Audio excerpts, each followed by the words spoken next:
धोबिनी का दातावा हो, सोने का बतीसिया हो, सोने का बतीसिया हो।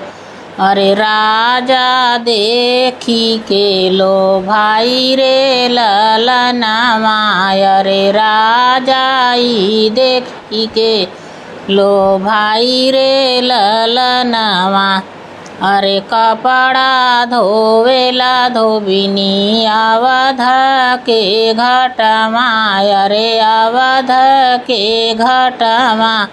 अरे वही घाटे राजा नहाई रे ललनावा, अरे वही घाटे राजा नहाई रे ललनावा। अरे ओते चला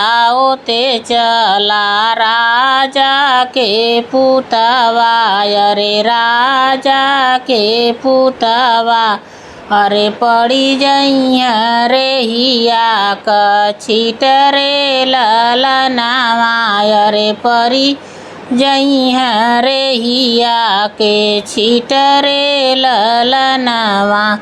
अरे तोरे लेखे धोबिनी हो रे हिया क छिटिया, अरे रे हिया क छिटिया।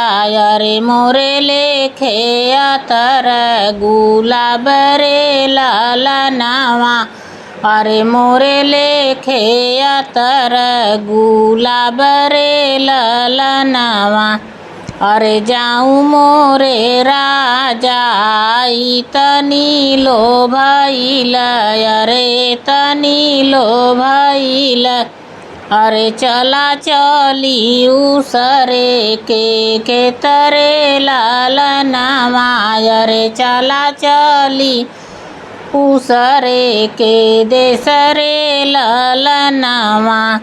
अरे बाएं हाथे राजा हो रे हिया बटोर, अरे बाएं हाथे राजा हो रे हिया बटोर। अरे दाहिने हाथे पोछ लेना सरे ललनावा, अरे बाएं हाथे अरे दाहिने हाथे पोछ लेने आसरे ललनावा। अरे मोर जन्म भय रानी के कोखिया, अरे रानी के कोखिया।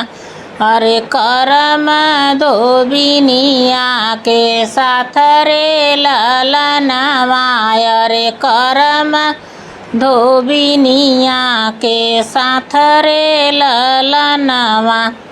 अरे पीछावा उलटी जब देख धोबिनिया, अरे देख धोबिनिया।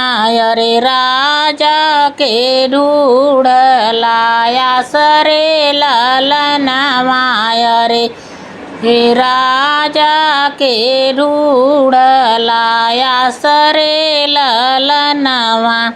अरे जाऊँ न राजा हो अपनी नगरिया, अरे अपनी नगरिया। अरे अपने बपैया के साथ रे ललनावा, अरे अपने बपैया के साथ रे ललनावा, अरे अपने बपैया के साथ रे ललनावा। अरे द्वारे पर खड़ी बाहिन मैया तोहार हो, मैया तोहार हो। अरे कहाँ गए बेटा हमार रे ललनावा, अरे कहाँ गए बेटा हमार रे ललनावा।